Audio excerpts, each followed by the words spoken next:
Friends, class के NCERT book सामाजिक एवं राजनीतिक जीवन इकाई 5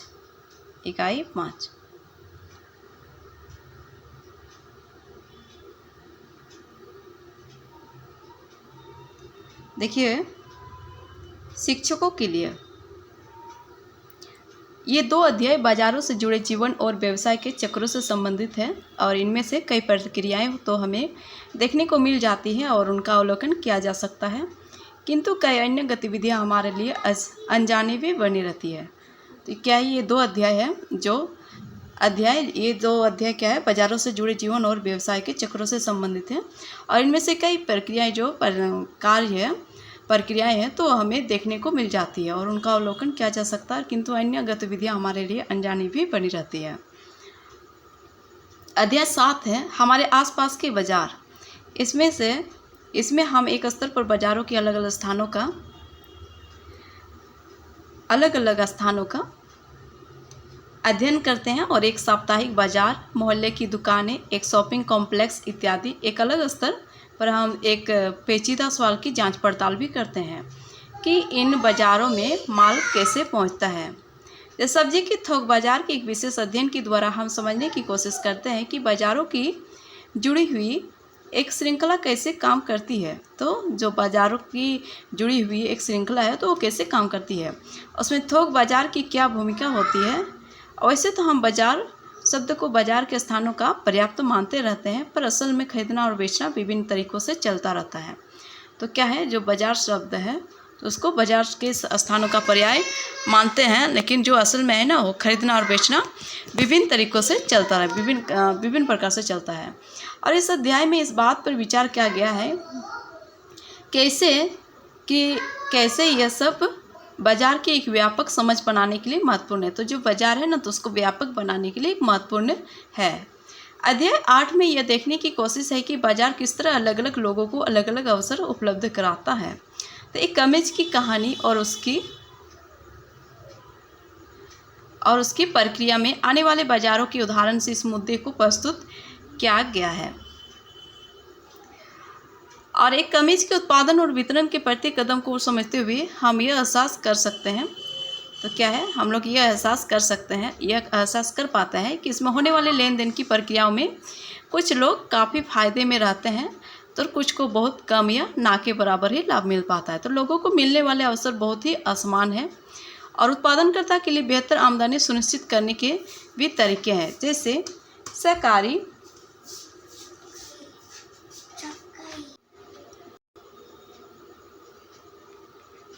तो फिर क्या है, जो उत्पादन करता है उनके लिए बेहतर आमदनी सुनिश्चित करने के भी तरीके हैं, जैसे सहकारी संस्थाएं बनाकर माल बेचना और फिर भी समतापूर्ण वितरण के कई और व्यवहारिक व कारगर रास्तों की तलाश की जानी चाहिए। तो जो समतापूर्ण वितरण है और कई और व्यवहारिक व कारगर रास्ता है तो उसकी तलाश की जानी चाहिए। आपके स्थानीय बाजारों के अनुभवों की कक्षा की चर्चाओं में शामिल करने का मौका भी इन अध्यायों में मिलता है और आसपास के किसी थोक बाजार का भ्रमण करना अच्छा रहेगा और विद्यार्थियों को कई बारीकियां खोजने का मौका मिलेगा। जो विद्यार्थी है ना तो उनको कई सारे बारीकियां खोजने का मौका मिलेगा, जैसे कि जो खरीद फरोख्त हो गया, जो खरीद फरोख्त में मुनाफे की कितनी गुंजाइश मौजूद होती है, तो मुनाफे कितनी मिल सकती है तो उसके बारे में, फिर लोगों की जो दैनिक आमदनी कितनी होती है आदि। इस खोजबीन से वे समाज की असमानता को सीधे तौर पर परख सकेंगे। जो समाज में असमानताएं हैं तो उसको वो सीधे तौर पर परख सकेंगे, जांच सकेंगे। ठीक है, तो लोगों के बाजार के अनुभव बहुत गहरे और विविध होते हैं, इसलिए कक्षा की चर्चा में ऐसे सवालों को समय दिया जाना चाहिए जो अध्याय में तो नहीं है परंतु जिन पर बच्चे बातचीत करना चाहते हो। तो ये अध्याय में नहीं है परंतु जिन पर बच्चे बातचीत करना चाहते हैं, तो जो अध्याय में नहीं है तो उस पर जो बच्चे बातचीत करना चाहिए तो उस पर समय देना चाहिए। ठीक है,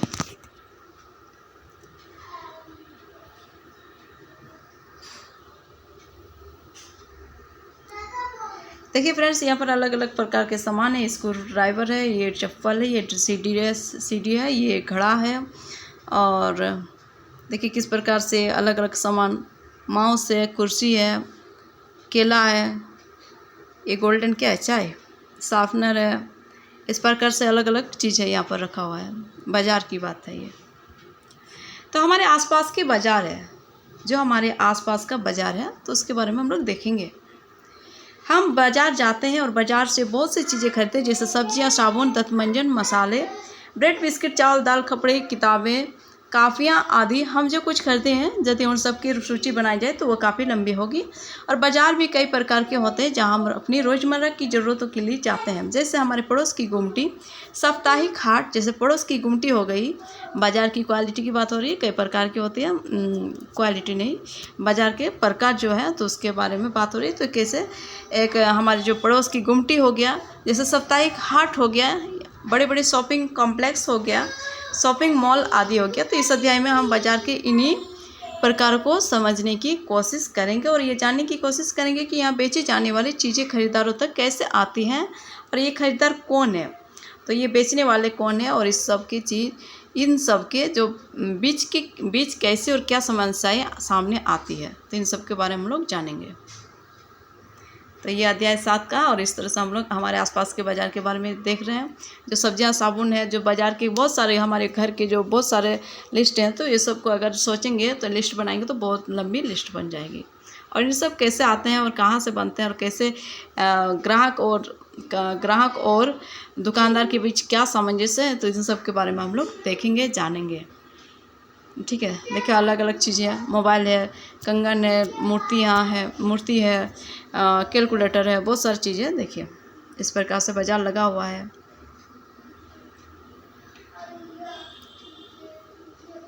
ये कॉम्प्लेक्स टाइप का दुकान है, ये साप्ताहिक बाज़ार हो गया।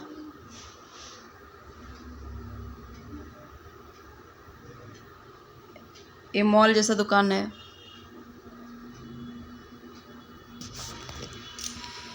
ये हाट हो गया, देखिए इस हाट है। इस प्रकार से अलग अलग जगह पर अलग अलग बाज़ार लगती है। साप्ताहिक बाज़ार, हम लोग साप्ताहिक बाज़ार के बारे में जानेंगे। तो साप्ताहिक बाज़ार में होता क्या है, जो साप्ताहिक बाज़ार है, साप्ताहिक बाज़ार का ये नाम ही इसलिए पड़ा है क्योंकि ये सप्ताह के किसी एक निश्चित दिन लगता है और इस साप्ताहिक बाज़ार में रोज़ खुलने वाली पक्की दुकानें नहीं होती है। देखिए फ्रेंड्स, यहाँ से क्वेश्चन आता ही आता है, इसलिए ये वाला लाइन आपको ध्यान से देखना है। और व्यापारी दिन में ये क्या होता है, जो साप्ताहिक बाज़ार होता है ना, तो रोज़ खुलने वाली दुकानें, पक्की दुकानें नहीं होती है। व्यापारी ये क्या होते हैं, सप्ताह में एक दिन खुलता है ना, और व्यापारी दिन में दुकान लगाते हैं और शाम होने पर उन्हें समेट लेते हैं। तो दिन पर दुकान लगाते हैं और शाम होने पर उसको समेट लेते हैं।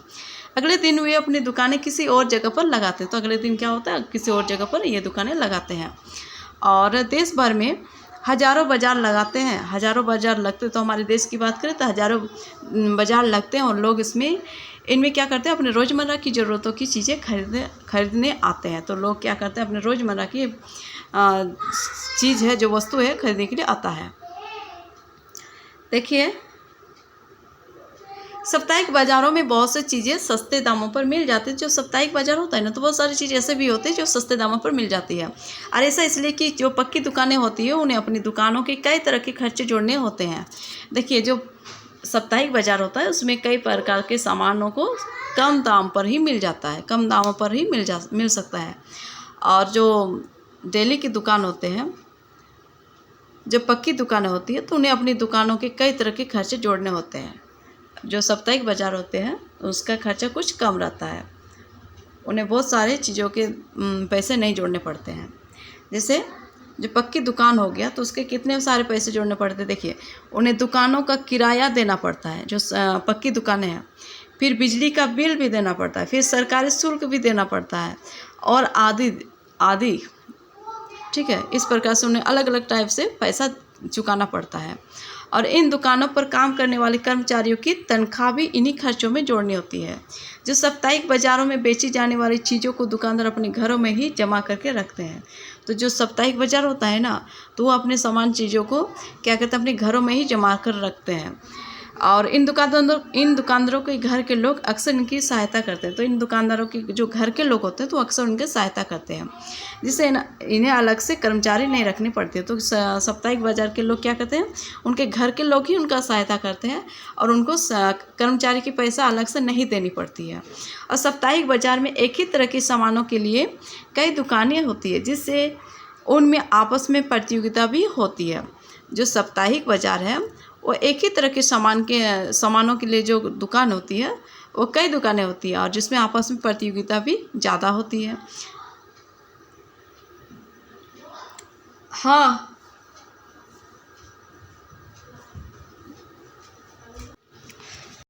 तो क्या होता है, ये आपस में प्रतियोगिता भी होती है और यदि एक दुकानदार किसी वस्तु के लिए अधिक कीमत मांगता है तो लोगों के पास ये विकल्प होता है कि वो अगली दुकानों पर वही सामान देख ले जहां संभव है कि वही वस्तु कम कीमत में मिल जाए। और ऐसी स्थितियों में खरीदारों के पास यह अवसर भी होता है कि वे मोल तोल करके भाव कम करवा सके। ठीक है,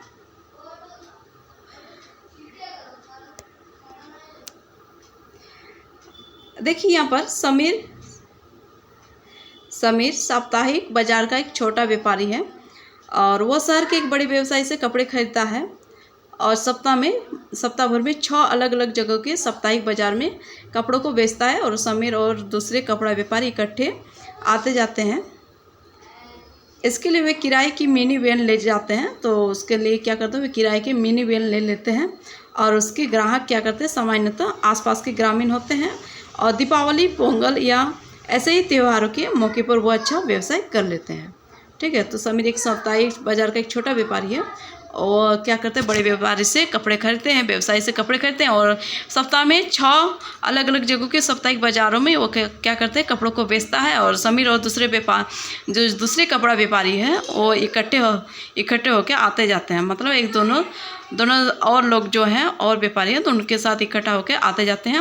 और इसके लिए वे किराए की मिनी वैन ले लेते हैं और क्या करते हैं, इसके ग्राहक सामान्यतः क्या होते हैं, आसपास के ग्रामीण होते हैं और जो दीपावली, पोंगल या ऐसे ही त्यौहार जो होते हैं उनके इस मौके पर वो अच्छा व्यवसाय कर लेता है। मतलब उस समय उसका बिक्री भी अच्छी होती है। ठीक है, इधर देखते हैं जो साप्ताहिक बाजारों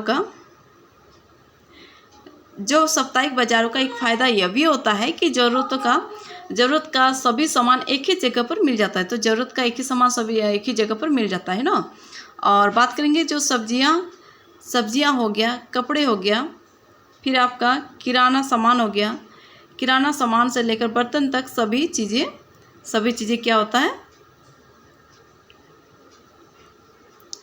यहाँ उपलब्ध होती है। और अलग अलग तरह के सामान के लिए अलग अलग क्षेत्र में जाने की ज़रूरत भी नहीं होती है। लोग अक्सर उन बाज़ारों में जाना पसंद करते हैं जहाँ सामान के जहाँ पर सामान बहुत प्रकार के सामान के विविध विकल्प उपलब्ध हो ना, बहुत प्रकार के विकल्प उपलब्ध हो, तो इसी जगह जाना पसंद करेंगे ना। तो मोहल्ले की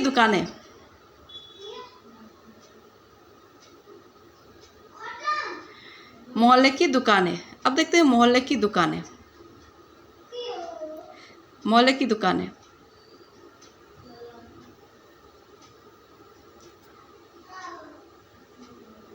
हमने देखा कि साप्ताहिक बाजार हमें कई तरह का सामान उपलब्ध करवाते हैं और बहरहाल हम अन्य तरह के बाज़ारों से भी सामान खरीदते हैं। तो जो साप्ताहिक बाजार होता है ना, तो वहाँ पर कई प्रकार के सामान तो उपलब्ध कराते हैं, लेकिन हम लोग अन्य तरह के बाज़ारों से भी सामान खरीदते हैं।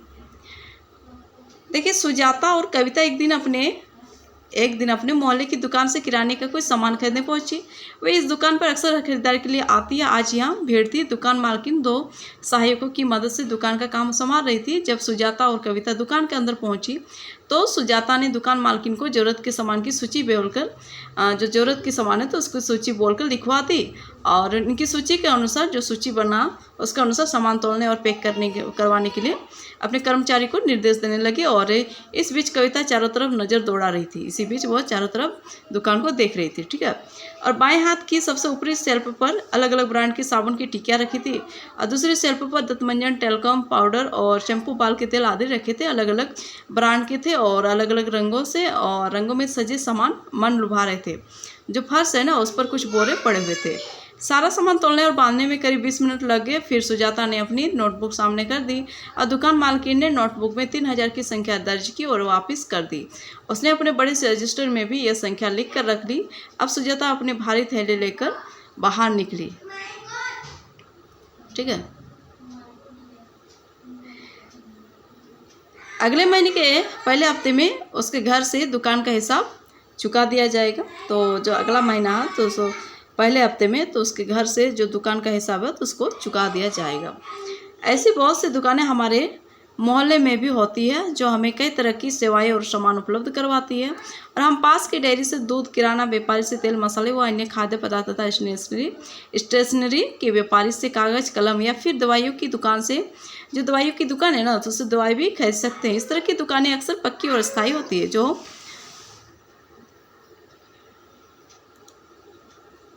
एक जगह स्थायी होता है।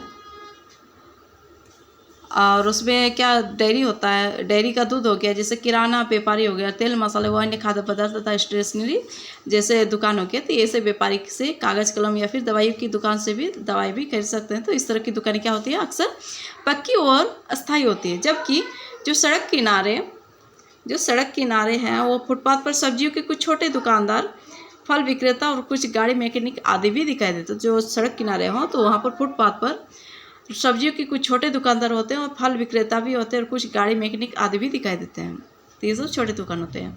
पड़ोस की दुकानें कई अर्थों में बहुत उपयोगी होती हैं और हमारे घरों के करीब तो वे होते ही हैं। और हम सप्ताह के किसी भी दिन और किसी भी समय इन दुकानों पर जा सकते हैं।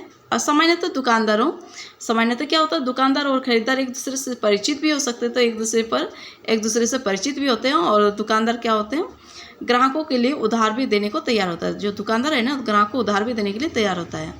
यानी कि आज खरीदे गए सामान का भुगतान बाद में भी करने की सुविधा होती है।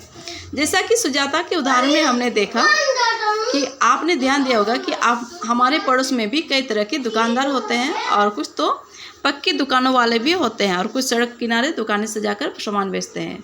तो होते हैं ना, हमारे आसपास पक्की दुकानें भी होती है, सड़क किनारे लगाने वाली दुकान भी होती है। तो इस प्रकार से अलग अलग टाइप का दुकान होती है।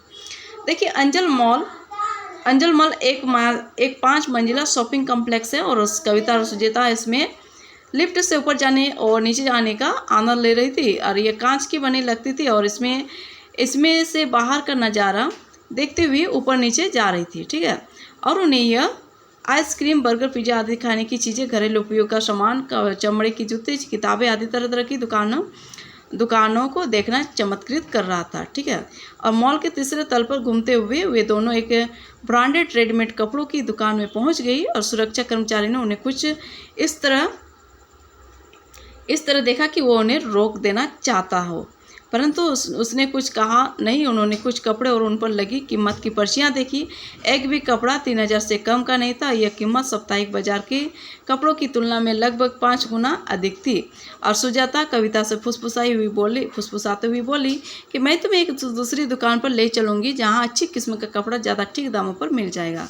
इस प्रकार से दोनों से बात की, एक दूसरे पर क्या कहते हैं, सुजाता है कविता के कान पर कुछ फुसाती हुई बोली कि मैं तुम्हें एक दूसरी दुकान पर ले जाऊंगी जहाँ पर काफ़ी अच्छा और कम दाम पर मिल जाएगा कपड़ा, ठीक है।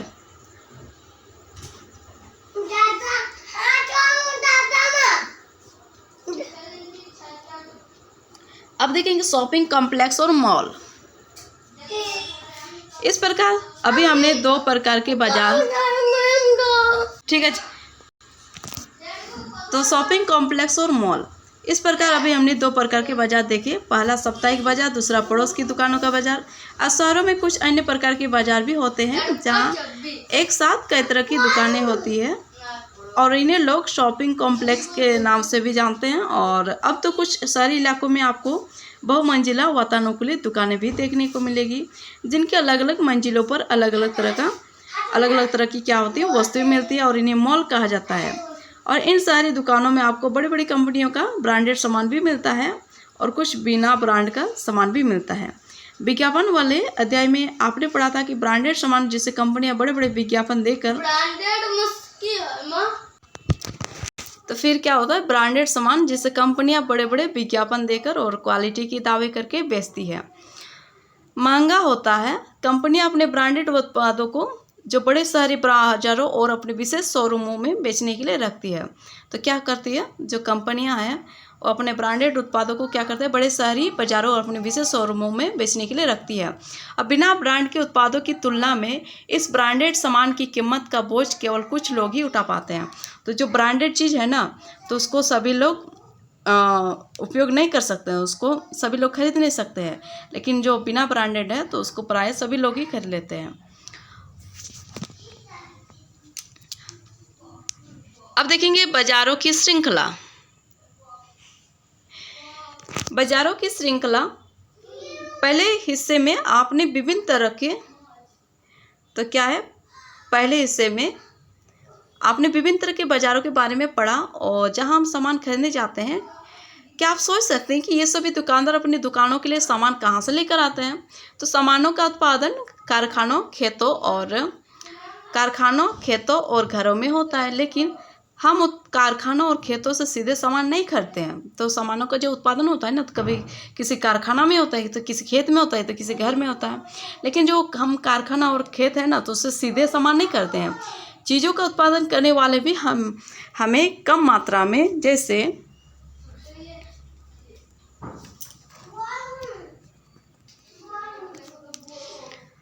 1 किलो सब्जी या एक प्लास्टिक कप आदि बेचने में रुचि नहीं रखेंगे।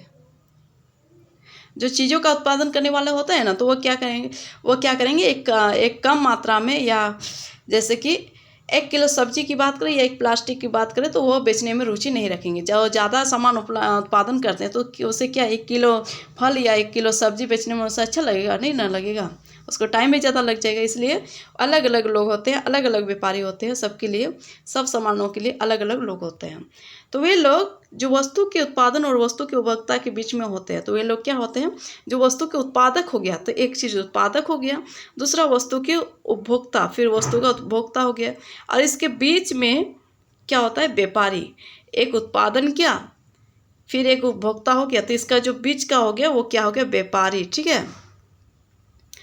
यह संख्या में सामान खरीद लेता है। जैसे सब्जियों का थोक व्यापारी कुछ किलो सब्जी नहीं खरीदता। जो सब्जियों का थोक व्यापारी वो कुछ किलो सब्जी नहीं खरीदता, बल्कि वो बड़ी मात्रा में, जैसे 25 से 100 किलो तक सब्जियां खरीद लेता है, और उन्हें क्या करता है, वो दूसरे व्यापारियों को बेचता है। यहाँ खरीदने वाले और बेचने वाले दोनों व्यापारी होते हैं। जो खरीदता है और जो बेचता है, तो वो भी दोनों व्यापारी होता है। ठीक है।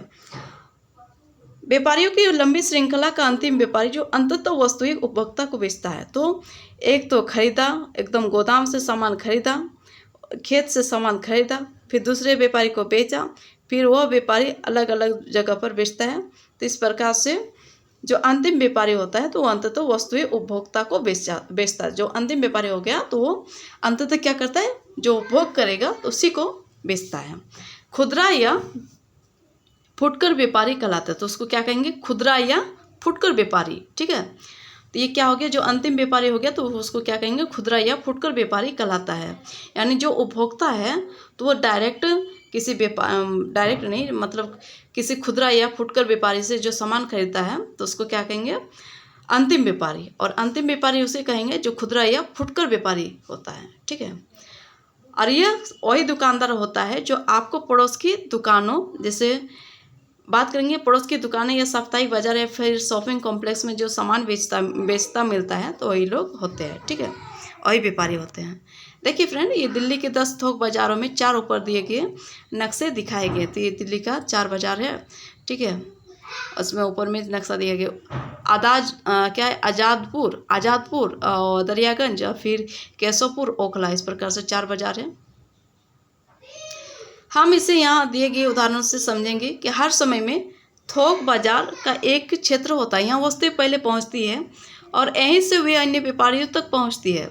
तो जो थोक बाजार होता है ना, तो वहाँ पर सबसे पहले वस्तु पहुँचती है और यहीं से क्या होता है, अन्य व्यापारियों तक पहुँचती है। सड़क किनारे की दुकान का छोटा व्यापारी, जो सड़क किनारे जो दुकान होता है ना, वो छोटा व्यापारी होता है, जिसके बारे में आपको पहले हम लोग ने पढ़ा था। और बड़ी संख्या में प्लास्टिक का सामान शहर के थोक व्यापारी से खरीदता है। हो सकता है कि वो बड़ा व्यापारी अपने से भी बड़े थोक व्यापारी से स्वयं सामान खरीदता हो। शहर का बड़ा थोक व्यापारी प्लास्टिक का यह सामान कारखाने से खरीदता है। जो शहर का जो बड़ा थोक व्यापारी वो प्लास्टिक का यह सामान कारखाने से खरीदता है और उन्हें बड़े गोदामों में रखता है। तो उसको क्या करता है, बड़े गोदामों में रखता है। इस तरह से बाजार की जो एक श्रृंखला बनती है, जब हम एक सामान खरीदते हैं, तब यह तथ्य क्या होता है, यह यह ध्यान नहीं देते कि वह सामान किस किस के पास से सफ़र करता हुआ हम तक पहुंचता है। ठीक है, जो बाज़ार की एक श्रृंखला होता है तो उसके बारे में हम लोग यह तक क्या कहते हैं, यह ध्यान नहीं दे पाते कि यह सामान किस किस के पास से सफ़र करता हुआ हम तक पहुंचता है। देखिए फ्रेंड, आफ्ताब शहर में सब्जियों का थोक व्यापारी, आफ्ताब शहर में सब्जियों का थोक व्यापारी है। ठीक है, आफ्ताब उन थोक व्यापारियों में से एक है जो बड़ी संख्या में खरीदारी करते हैं। उनका व्यवसाय सुबह लगभग 3 बजे से आरंभ होता है। इसी समय सब्जियां बाजार में पहुंचती हैं और यही समय है जब सब्जी बाजार या सब्जी मंडी में गतिविधियां तेज हो रही होती हैं। आसपास और दूर दराज के खेतों से ट्रकों, मेटाडोर, ट्रैक्टर की ट्रॉलियों में सब्जियां यहाँ आने लगती है और जल्दी ही नीलामी की प्रक्रिया आरंभ हो जाती है। आफ्ताब भी इस नीलामी में शामिल होता है। सब्जियां देखकर वह तय करता है कि आज ही वो क्या खरीदेगा। उदाहरण के लिए वो आज 5 क्विंटल फूल गोभी और 10 क्विंटल प्याज खरीदता है। शहर में इसकी एक दुकान और गोदाम है जहां वह सब्जियों को रखता और बेचता है और यहां वो फुटकर व्यापारियों को सब्जियां बेचता है जो सुबह 6 बजे के आसपास वहां आने लगते हैं और यहां से दिन भर के लिए खरीदारी करने के बाद ये छोटे व्यापारी लगभग 10 बजे के आसपास अपने क्षेत्र में अपनी दुकानें खोल लेते हैं।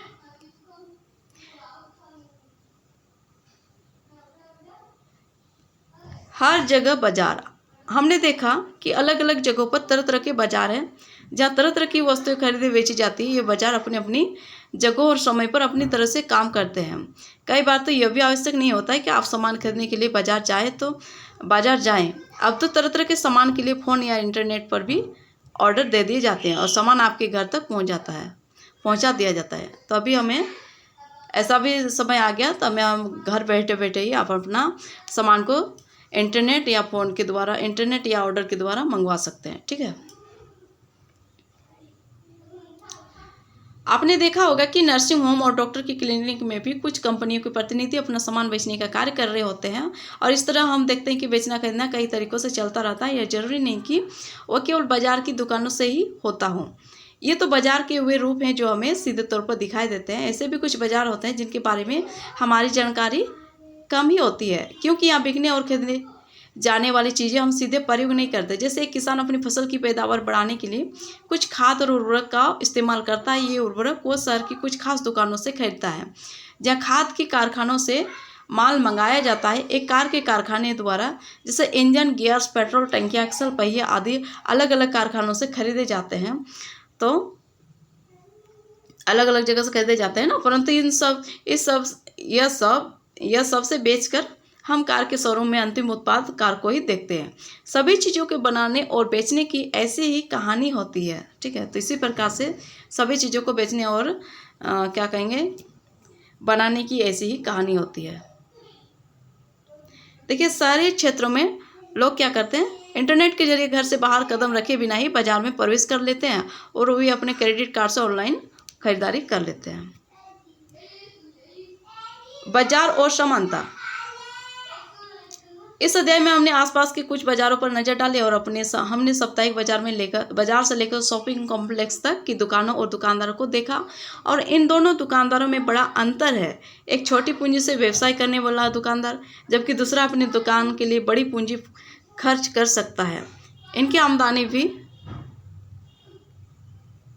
अलग अलग होती है और साप्ताहिक बाजार का छोटा दुकानदार शॉपिंग कॉम्प्लेक्स के व्यापारी की तुलना में बहुत कम लाभ कमा पाता है और इसी तरह खरीदारों की भी अलग अलग स्थितियां हैं। ऐसे बहुत से लोग हैं जो सबसे सस्ता मिलने वाला सामान भी खरीद पाने की स्थिति में नहीं है, जबकि दूसरी ओर लोग मॉलों में महंगी खरीदारी करने में व्यस्त रहते हैं। इस तरह कुछ हद तक अन्य कारणों के अलावा हमारी आर्थिक स्थिति ही तय करती है कि हम किन बाज़ारों में खरीदार या दुकानदार हो सकता है। आपका पॉकेट में जैसा पैसा, आप भी खरीदारी वैसे ही करिएगा ना।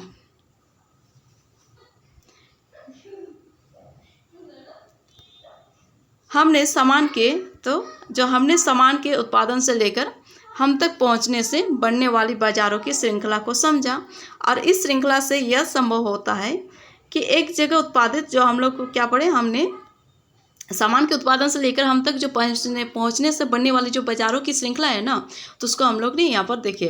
और इस श्रृंखला से यह संभव होता है कि एक जगह उत्पादित होने वाला जो सामान है लोगों के लिए हर जगह उपलब्ध हो जाए। वस्तु के बिकने से वस्तु का उत्पादन सीधे जुड़ा होता है। बनी हुई चीज़ों के बिकने से ही लोगों को रोजगार मिलता है और उत्पादन भी बढ़ाया जाता है। परंतु क्या इससे श्रृंखला के प्रत्येक स्तर पर लाभ के समान अवसर मिलते हैं? तो सभी को एक ही समान लाभ मिलता है?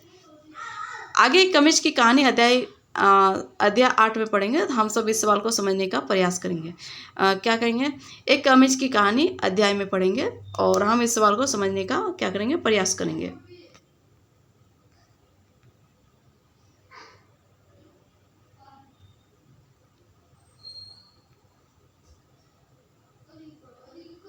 देखिए फ्रेंड, जो शब्द संकलन है ना, तो इसको थोड़ा देखना जरूरी बनता है। जो मॉल होता है ना, इस चारों ओर से घिरा हुआ दुकानदारी का स्थान होता है और इसकी इमारत बहुत बड़ी होती है, जिसमें कई मंजिलें दुकानें और रेस्तरां, कभी कभी सिनेमा घर तक होते हैं। और इन दुकानों में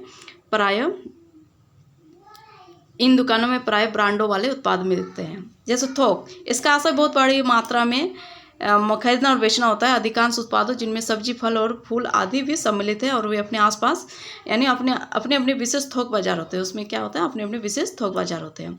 बात करेंगे बाजारों की श्रृंखला। तो ये बाजारों की एक श्रृंखला है जो परस्पर एक दूसरे से कड़ियों की तरह क्या होती है? कड़ियों की तरह जुड़ी होती है, क्योंकि उत्पाद एक बाजार से होते हुए दूसरे बाजार में पहुंचते हैं। इधर देखिए साप्ताहिक बाजार। ये बाजार नियमित बाजार नहीं होती, वरन एक क्या होती है? नियत स्थान पर सप्ताह में 1 या 2 बार लगाए जाते हैं। और इन बाजार में घरेलू सामान की लगभग सभी चीज़ें बिकती है, जैसे सब्जी से लेकर कपड़े और बर्तन आदि तक। ठीक है फ्रेंड्स, ये चैप्टर इस तरह से समाप्त हुई और फिर मिलेंगे दूसरे चैप्टर में।